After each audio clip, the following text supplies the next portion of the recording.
Jets adding Hassan Reddick, Rich Samini says there's a possibility that JFM might be cut. Why? I don't know. We will dig into the article. Also, the Jets are, quote, interested in possibly trading out of pick 10 if they can get something in the top 100 for pick 10. So that and much more in today's version of NY Flight Jets Talk. Let's roll.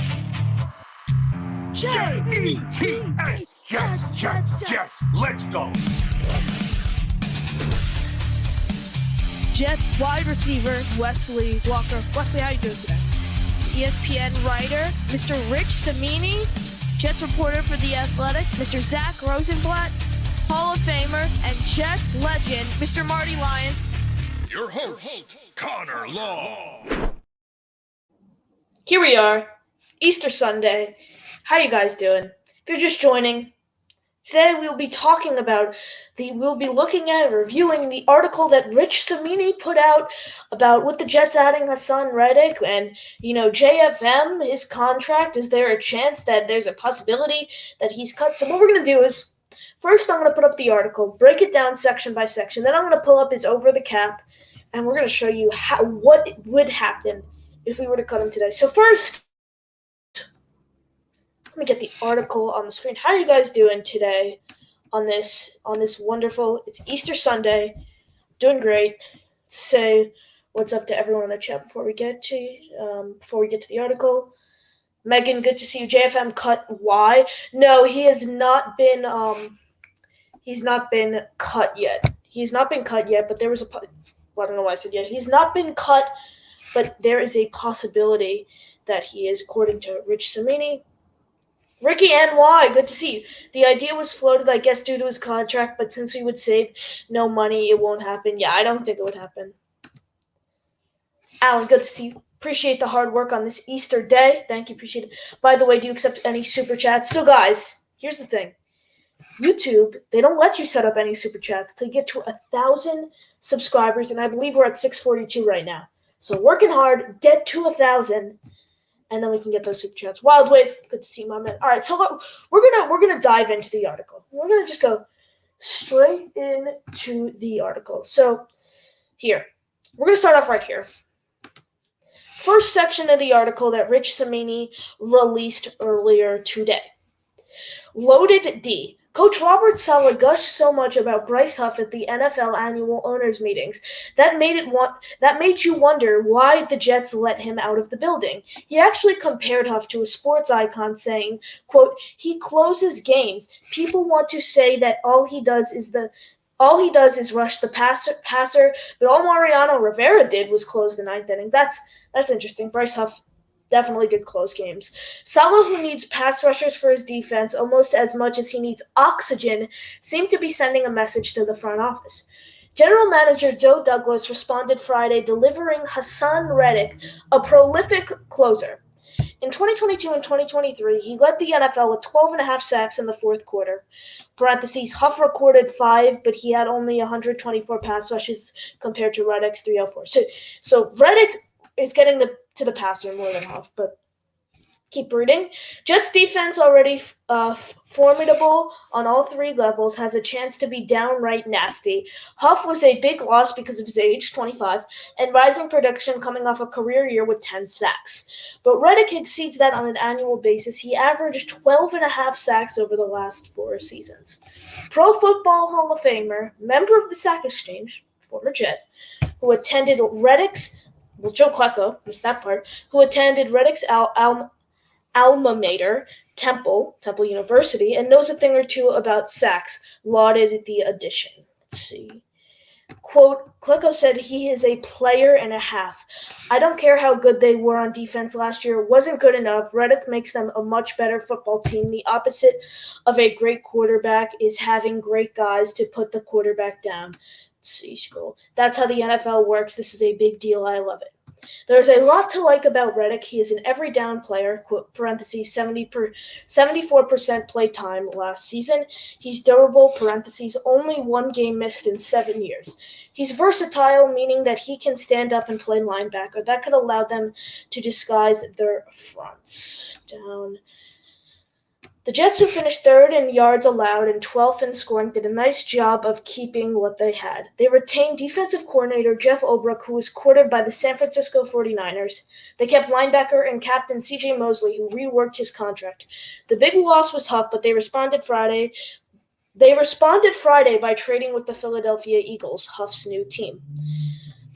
It cost the Jets a conditional 2026 third-round pick, which improves to a second-rounder if he plays 67.5% of the snaps and records 10 sacks in 2024. The final year of his contract. Know this: it's unlikely that he reaches the playing time threshold. The Jets rotate so many players that none of their edge rushers exceeded 65% last season. The defense predicted on generating pressure with the front four, and the Jets have 6 former first-round picks. They are as followed: Reddick, Quinnen Williams, Jermaine Johnson, Javon Kinlaw, Solomon Thomas, and Will McDonald.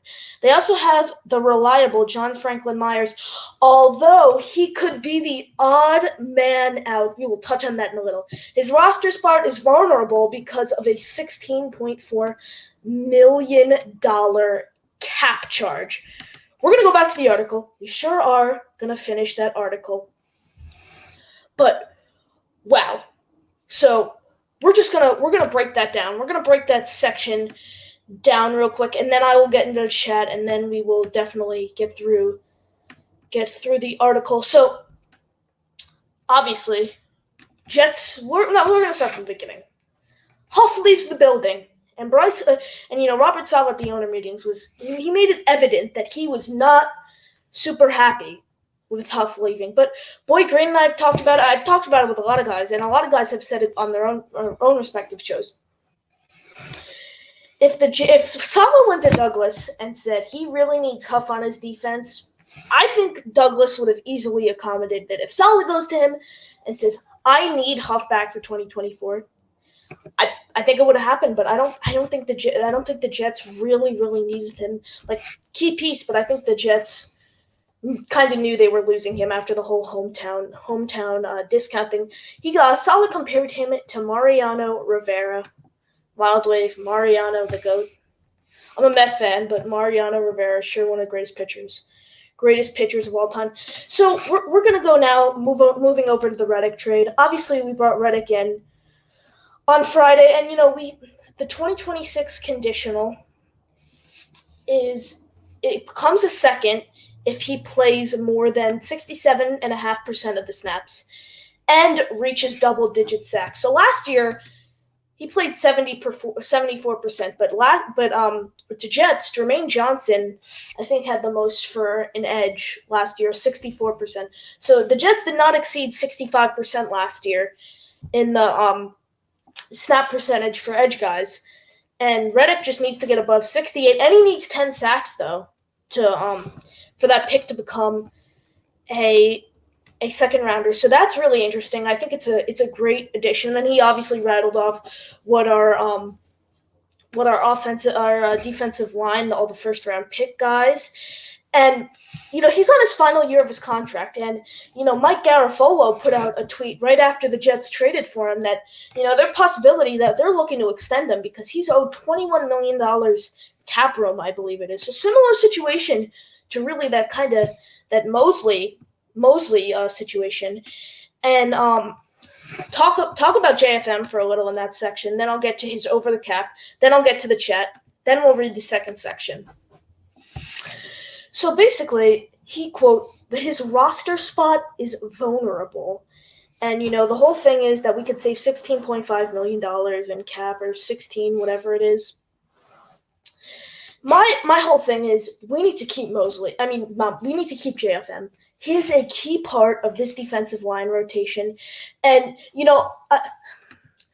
I agree with what some people are saying. He needs to take a pay cut. He's not worth that contract. But cutting him, I don't think we can let JFM go. I think he is a really valuable piece to this team. They extended him. I think the extension, 2021 it was. Yeah, extension signed in 2021. Last year, let's see. 3.5 sacks, 15 solo tackles, 18 assists, 6 tackle for losses, and 14 quarterback hits. He's definitely not worth what he's due. Definitely not worth what he's due. But I think they need to keep him. So this whole we're gonna save $16.4 million in cap. Well, no, he's owed $16.4 million in cap, and the thing is, we're gonna save that really with cutting him. So I'm gonna pull up his over the cap for you guys real quick. So look here we are, 2024, guaranteed salary 3.184, cap number. That's what we're gonna look. We're gonna look at the cap number. 16,364,000, 6.3% of the cap. And it's not all. We're gonna have to eat some dead cap too if we were to cut him. So let's look at this. We'd have to eat $12 million in dead cap if we were to cut him this year. We'd have to eat $12 million this year. We'd save $4 million, and the 16 that we'd save, the 16.4 that we'd save, it would be spread out from 2024 all the way to 2027. But he has a void year in 2026. So we get the money in 2027. So if we cut him, we would eat $12 million in dead cap and save $4 million for this year. Now 2025, we'd eat 6.5, almost $6.6 million in dead cap and save $10.8 million. So that would be like it would definitely up our cap for 2020, the 2025 off season. And then 2026, he has a void year in his deal. So we would eat $4 million in dead cap, and we wouldn't get any money that year. But then this year, that next year, well, not next year, 2027 is also a void year. So it would be really over the cap's a little incorrect there. It would be spread out over the next 2 years. But right now, I am really, really all for just keeping him. I agree with what everyone's saying about him taking a pay cut. He definitely he should take a pay cut. He does not deserve to stay on this team with the contract that he is currently on. So now we're going to get into the chat, and then we will go to the second part of the article. Ricky NY. Can't wait for the draft. We did a mock this morning, and I came away with a massive haul for the Jets. It got me all fired up. Yep, that's something we're going to look into. Next kind of couple sections of the article, it really mentions about the possibility of the Jets looking to trade out of pick 10. Let's see. Alan, good to see. Not a fan of the safety group. I feel like we are one man short. Hope for Simmons or Diggs, but think push comes to shove, Davis will be back. I want Davis to be back, but Justin Simmons is one of my top names. He's been the day he got cut, he was one of the top names I wanted to target. Ricky again. Nobody was more not happy about Huff than me. Yeah, I know. Ricky, you are not. A lot of Jets fans were very disappointed, but Ricky was definitely not happy with the Jets letting Huff walk. Hader Ali, good to see you in the chat. Happy Sunday, Jet Fighters. We did answer this comment from Wildwave. Ricky NY again. Connor, in all caps. When Reddick eventually leaves in free agency, we get a comp third pick, and since he will never hit 67% of our snaps in our rotation, we technically gave up nothing for him. JD is a genius. Yeah, I've been saying this all along since they traded for him. That was a great trade by Joe Douglas. An incredible trade by Joe Douglas. Hader Ali coming in. Jets may carry 5 safeties on their 2024 roster. Can see Joe Douglas sign Davis and still add a veteran.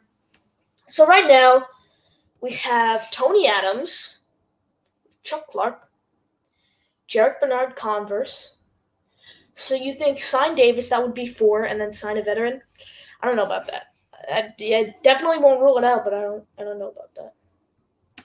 Italian Eddie Ralph. Good to see you. We need a safety and backup running back now. Ashton Davis, ? Zeke Elliott, ? J.K. Dobbins is my number 1, but I'm down for Zeke, and I'd love Ashton to come back. All right, so now we're going to get into the second section, kind of second part of that article that was released earlier today from Jets reporter for ESPN, Rich Samini. Here it is. For all you draft gurus, here we are, top draft. Pick for sale, ? There's always a lot of smoke when it comes to the draft, and it certainly sounded a bit, well, smoky when Douglas hinted this week that the Jets can consider a quarterback with the 10th pick. You guys missed it. Joe Douglas said he definitely won't rule out quarterback at pick 10 when he spoke at the owners' meetings. While the Jets need a young quarterback in their pipeline, assuming Zach Wilson is a goner, the idea of drafting one that high seems unlikely. Yes, the future is important, but they need a player who can help them win now and maximize quarterback Aaron Rodgers' window as he turns 41 in December. I've been saying that I really like Weapon. What they'd really like is a trade proposal from a quarterback team which would allow them to acquire a top 100 pick, a handful of teams behind them, most notably the Vikings at pick 11, the Broncos at pick 12, and the Raiders at pick 13 might be motivated to move up. It probably will be contingent on the availability of a top quarterback. Caleb Williams, Jaden Daniels, Drake May, or J.J. McCarthy. Problem is, it's unlikely that one of them will slip to pick 10. The Jets need Bo Nix to get so hot that a team wants to jump the crowd for him. A team also might covet the Jets' pick as part of a leapfrog to a higher spot. Ideally, they would like to get a second-round pick to replace the one they sent to the Green Bay Packers in the Rodgers trade. But they would have to drop more than 3 spots to acquire a pick that high. Chances are it would have to be a third-rounder in return. But at least that would give them 2 picks in the top 100. Right now, they only have 2, 10 and 72. As you just mentioned, we sent our second to Green Bay. The Jets' work in free agency, specifically the acquisition of tackles Tyron Smith and Morgan Moses, quote, opens the door for a lot of possibilities at 10, Douglas said at the annual league owners meetings in Orlando, Florida earlier this week. Asked whether one of those options might be quarterback, Douglas said, I am not going to get into whether we are going to take a quarterback at 10 or not. I think I left the door open in terms we've got a lot of flexibility. If there's a player we feel helps the Jets, we have flexibility to do that. So, wow. That was part 2 of the article. A lot to break down there. So, obviously, he started right at the top when he really started mentioning the teams that would want to come up, and like you said, it would probably have to be a pick in around the top 100 because those teams, the furthest team was the Raiders, and they were 3 picks behind us. And at best, you're looking at a third there. Trevor Sickham of PFF, when he came on my show, he said if a team wants to come up, he doesn't think it's going to be a 4 quarterback. So that's what Samini mentioned. He said he doesn't think any of those guys will be there at 10. So we need to hope Bo Nix is on the hype train around the draft and his stock rises. But team trade down, I really like to trade down. The most appealing to me would probably be around 12 or 13. I don't know about 11. 11, kind of like staying at pick 10. I'd probably want to go to 12 or 13 if we had the choice of those 3. Troy Fontenot, if we're going to trade back, give me Troy Fontenot. If we're going to trade back, I want Fontenot. Guard / tackle out of Washington. The versatility, the blocking. He could pass block. He can run block. He can do a lot. And, if we can add an extra 3rd-round pick, sign me up. You can go, so many solid options in the 3rd round. Malachi Corley, Zach Zinter, Trevor Keegan, Cooper Beebe, Christian Haynes. I can go on for days. Christian Magahoney, I think his name is. Kid out of Boston College is a really nice player. Let's get into the chat before we move on to – is there another part after part 3? I believe. After part 2, I mean. Well, it's short, so after – we'll start at part 3, and then we'll just finish the article because the stanzas are pretty short. Let's see. See the chat.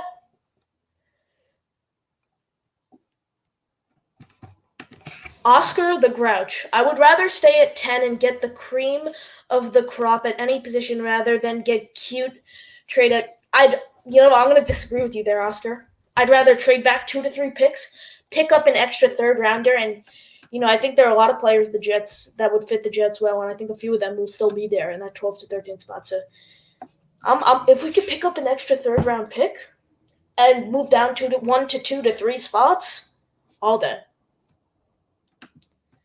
In essence, Jets got Reddick for a third-round pick swap in 2026. JD has done an incredible job player and capitalized this offseason. Damn. Totally agree with what you're saying. And, 2026, Joe Douglas might not have a job in 2026. I hope he's employed. But he might not have a job in 2026. And he's done a really good job. He's done a really, really, really good job. Free agency. Austin, I see you. We will get to you after I read the chat questions. Let's see. Oscar again. I think things are getting a little bit too positive around the team, so certain reporters just got bored and create false narratives. That's what Jeremy from Jets Chaos was saying on his stream earlier today.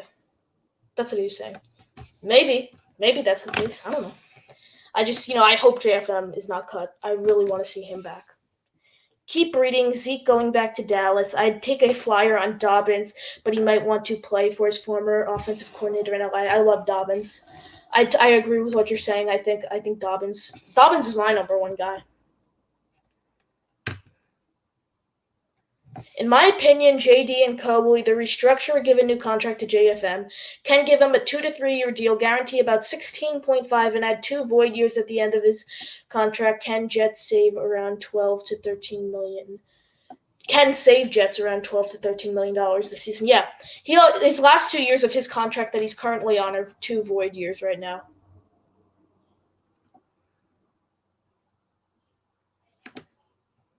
Only player I can see teams coming up for are Quinyon, Mitchell, and Bowers. Unless maybe McCarthy falls or a team is really likes Bo Nix. But yeah, I those two definitely I think would be a team would be intrigued by. Hader Ali can see teams moving up for Bowers or drafts top defender Mitchell, Quinyon Mitchell, Dallas Turner, or Jared Verse if available at pick 10. Definitely valid point. Michael is asking, how have I reached out to Tyson Roush from Let's Talk Jets to be on the show? No, I actually no. I don't know if it was Tyson running the Let's Talk Jets email, but we're trying to do something a little before the season ended. Then we didn't really get a date, but I'll definitely reach back out after the show. Tyson just ran a crazy marathon, the David Goggins Challenge, to raise awareness for mental health. Really interesting. But we have a caller on the line, so we're going to go over to him. Austin joining the show. Austin, how are you doing today? Good. How are you doing, buddy? I'm doing great. I really appreciate the call. How are you celebrating Easter today? Yeah, we did a little thing with the kids, and they're over eating at the grandparents, and then they're gonna come back over. Nice. So, what are your thoughts? Opinion on the article that was released by Samini today with this JFM stuff, possibly trading out of pick 10. Where are you sitting right now? Yeah, we talked a little bit on I think it was Boy Greens. Yes, when the initial reaction really when they traded for Reddick. Yeah, and we talked about, you were saying if we move so far back, you get a second. And but this is roundabout what we were talking about, where you move back to the Raiders, it's going to be a third. And I think that's a slam dunk. You could go, I think the move back scenario, 3 picks, easy money. You get the third. You got Fatanu still on the board, probably. Fuaga's probably still on the board. If you really wanted to go receiver or tight end, you got Bowers and you got Brian Thomas, probably still on the board. Yeah, so when I talked to Schefter, he told me if we were to trade back as far as 22, that we'd probably pick up an additional first along with a second if we were to trade back that far. But when I had Trevor Sikkema of PFF join me on the show about 2 weeks ago, a week or two ago, I'd say, he said that if a team is looking to come up, he doesn't think it's going to be for a quarterback. He think Wild Wave, can't find, here it is. He rattled off a few. He thinks Quinyon Mitchell and Bowers. And, I think teams are definitely intrigued by those two. And then Haider Ali mentioned Quinyon Mitchell again, Dallas Turner, or Jared Verse. Turner and Verse, especially Jared Verse, he is a nasty pass rusher, so I can definitely see teams being interested in him. But, I know the possibility of trading up has kind of gone down to here, but are you still interested in possibly trading up, get a Marvin Harrison Jr., Malik Neighbors? It would depend on what you're giving up. We're such a win now team after everything we've done, where it's just like, if you're giving up next year's picks, I don't know if you want to give up the first, maybe a second. I feel like if you're going Marvin, you'd have to move up to 4, probably, maybe potentially 3, and make that selection. You're giving up a first round pick next year, easy. Neighbors, maybe the 6 or 7 you could give up it's still probably a first. Looking at the bright side, be like a second round pick. I'm okay with that this year, but I'd rather keep the picks. Yeah, I agree, Austin. Thank you for the call. I really appreciate it. Yes, I'd definitely keep the picks for this year. And if we were to trade up, I definitely agree with what Austin was saying. I'd want to give up next year's picks. But the haul to go up for Harrison, I think, is probably going to be next year's. It would be pick 10, I think. Unless they just went all in and kept pick 10 and just mortgage the future. But if they were to trade up, I think they definitely give up pick 10. Probably pick 10, next year's second, and probably a couple thirds. But let's go back to the article. Let's see. So now it's kind of like it's shorter. So we're just gonna finish the whole thing. The draft includes a, quote, an unbelievable O-line class, according to Douglas, who also said it's unbelievable at quite a few positions. Some NFL types who know Douglas say they would be surprised if he passes on a top-notch lineman, knowing Smith and Moses are both 33 and will be free agents in 2025. Smith's injury history is also a factor. The consequences could be dire for Joe Douglas, parentheses, and everybody if another season is undetermined by line injuries. Definitely agree. I see Ricky, I see you're there, but once we wrap up with the article, I'll get right to you, and then I think wrap up the show. But here we are. AVT at right guard. This became apparent after the first wave of free agency, but Elijah Vera-Tucker is locked in at right guard, Saleh confirmed. Vera-Tucker, parentheses, the Achilles injury, is expected to be ready for week 1. They must make a decision on his fifth-year option by May 2nd. Accept the fifth-year option all day. He has been incredible, all pro when healthy. Different pages, question mark. Owner Woody Johnson raised eyebrows in February when he said the defensive-minded Saleh will, quote, concentrate on offense in 2024. In Orlando, Saleh was asked for the first time about Johnson's comments. He didn't exactly echo that statement. Quote, it's no different, he said. I work with all 3 phases. I separate my day to make sure that I'm in all those meetings to work with the defense, work with the special teams, and work with the offense. You guys can perceive that one. You can perceive that one how you guys want to, I guess. Interesting.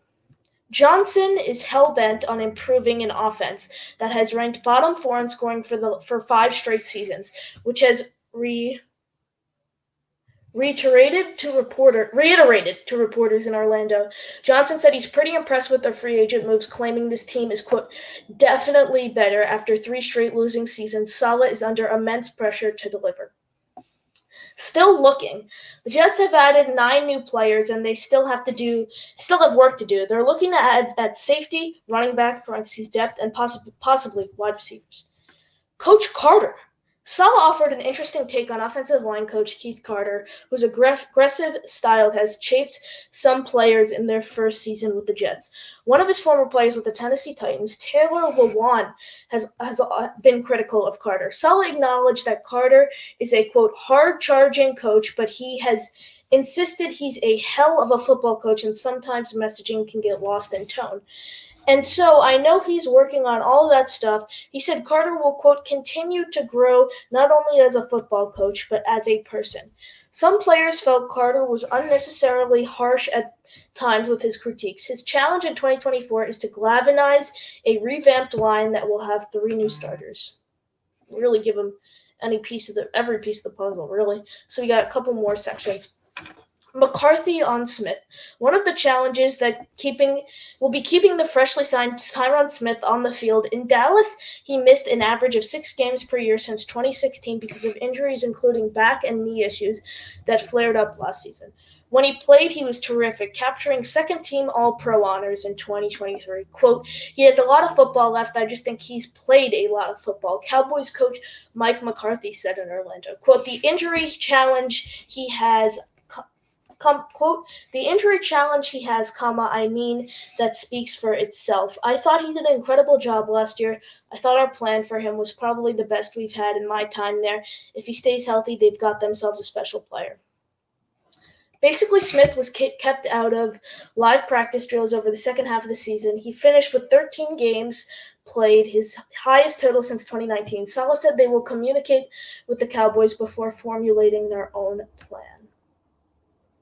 9. Waiting on Williams. Wide receiver Mike Williams, almost 5 months removed from ACL surgery in his left knee, is expected to beginning training camp on the physically unable to perform list, the PUP list. He has a long way to go in his rehab, according to Saleh. Williams' timeline is similar to that of running back Breece Hall, who had ACL surgery in October 22. Hall made it back for the later stage of training camp and played in the season opener.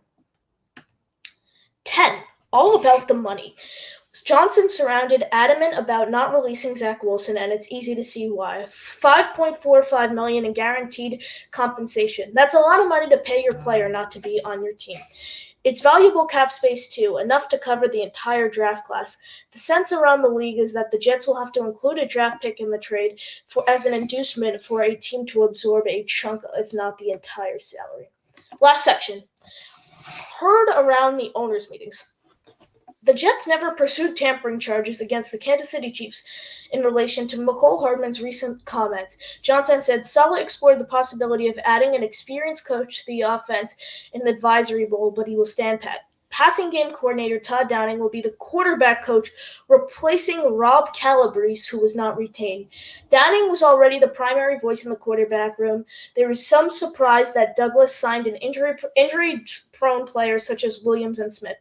Douglas defended the move, saying that they have financial protection because the contracts are loaded with playing time incentives. Mosley was lauded by team officials for restructuring his contract, which provided much-needed cap room to sign free agents. So, I really agree with everything he's saying, especially the end about about the restructuring his deal and then the incentives. He made an incentive-based deal, and I definitely agree with everything he's saying. So that was the article. We have another caller on the line, so let's head over to him. Ricky NY joins the show. Ricky, you there? Yep. Yeah, so can you hear me? Yeah, we got you. So obviously we just finished the article. We had a previous caller, Austin, before you. What's your initial reaction with this JFM stuff? Obviously, you voiced your opinion in the chat about Joe Douglas fleecing the Eagles. What's your initial reaction to this article, really? You know what? I think he's just spitballing, and JFM has a high cap number, but we don't save any money by getting rid of him. Yes. I'm not the biggest JFM fan myself. I mean, he plays an important role, helping in the run game and stuff. But realistically, he's cost us one game in each of the last 2 seasons, slinging the quarterback to the ground with his stupid penalties. So, I can't overlook that. But, I mean, it's going to be that weird time of year after that first wave of free agency where we get into kind of a slow period and people are just looking for something to write about. And that's what I think about this. At any rate, I'm fired up for the draft. We did a mock draft this morning, and normally I don't ever do any trades. Like I always just hit ignore, when they come up. But this morning, I got offered a trade to move back to 17 to pick up number 48 and number 96. And I was like, you know what? I'll go ahead and do it. Let me read you my draft results. At 17, Did you use Troy Fontanu, 48 Roman Wilson, 72 Chris Jenkins, 96 Christian Mahogany, 111 Renardo Green, cornerback, 135 Jaheim Bell, tight end, and 185 Jordan Travis. Like, dude, like, I was so pumped when we got done with that thing. I was like, God, that is just a massive haul. Like, I mean, I don't think we're going to come out looking that good, but that's a really nice. That's a really nice class. Did you use the Pro Football Network one? Let me see. What is it? It's that NFL mock draft database one. That one, yeah. Because I know when Jake does it with Cole Thompson, he does the Pro Football Network one. I know a lot of people use the PFF one, but that's like a paid plan. And then I know what you're talking. And then Fanspo has one, but wow, that's a really, really nice looking class. And Travis, obviously, we can get Travis that late. Travis has been my QB3-1 for the Jets to target for a long time. I like him more than Pratt, honestly. I know a lot of people are high on Pratt out of Tulane, but I like Travis more. You know, I think Joe Milton is a name that the Jets might look to target, but, you know, his accuracy is really what concerns me. Right. But that's a really nice class. And Renardo Green is a lockdown corner. He's from FSU, right? Yep. Yeah, and then Jaheim Bell, is he the tight end from Texas? Nope, Florida State also. Florida State, yeah. So you went big on your Knowles there? Of course, I always do. I mean, I was tempted to take some guys higher up, but I mean, grabbing my guys like late like that, and I mean, God, I got great value on all of them, so can't complain. But yeah, like after that, I'm thinking, man, I may just be team trade back even more now than I was before, looking at how things could end up. Yeah, you never know. I don't want to trade back as far as 22, but Schefter said we would pick up a second and next year's first. And I'm like, you know, it really all depends how Joe Douglas is feeling, though, and how he's evaluating these guys. Because, you know, I really think Mims and Guyton, if he likes those two guys, will be available at 22. And I think I know you're high on Adonai Mitchell, and you tweeted at me the highlights, and he's really nice. Xavier Worthy's nice. I think those guys will be in that area. So, you know, really like team trade down. But Ricky, thank you for the call. You got any final things to say? No, that's pretty much it. Just, you know, looking very forward to the draft, and can't wait to see, you know, what we do next. Yeah, I agree. Thank you, Ricky. Appreciate it. Let me just get to a couple chats that I missed, and then we will wrap up. Italian Eddie, Ralph Connor, have you tried to get Winkerbet on your show? Yes, I have. I've attempted to get Winkerbet several times. Jets don't have the ammo to move up. If we were to kind of sacrifice our future a little, we would have plenty of ammo to move up. Wild Wave. I said if Harrison is on the board at 5, I would give up 10th, 2025 first, and 3rd for picks 5th and overall in LA's second 37. See, if it was the Daniel Jeremiah package, I'd do that 100%. I just think it's going to take more. But your package, I can see happening. Austin, again, thanks for having me on. Started following you after the Boy Green show, but just keep killing it. You should hit up Jet Central about working on something together. First, thank you. I really appreciate the follow. And yeah, Jet Central, I should definitely DM him on Twitter. He has like a Jet Central email that I emailed in like January. Didn't hear back. Probably didn't. A lot of these guys have like just business emails for their Jets channels, and some of them don't check it, so I'll definitely hit him up on Twitter, though. Ian's a really good guy. I definitely would love to collab with him. You cannot give up some future assets with these contracts coming up. Yeah, I know. We're going to need to resign Sauce, Tremaine, Garrett, Baris, all these guys, and Rogers when he retires. Wait until we have to take that hit. Daniel Berry Sports Highlights, good to see.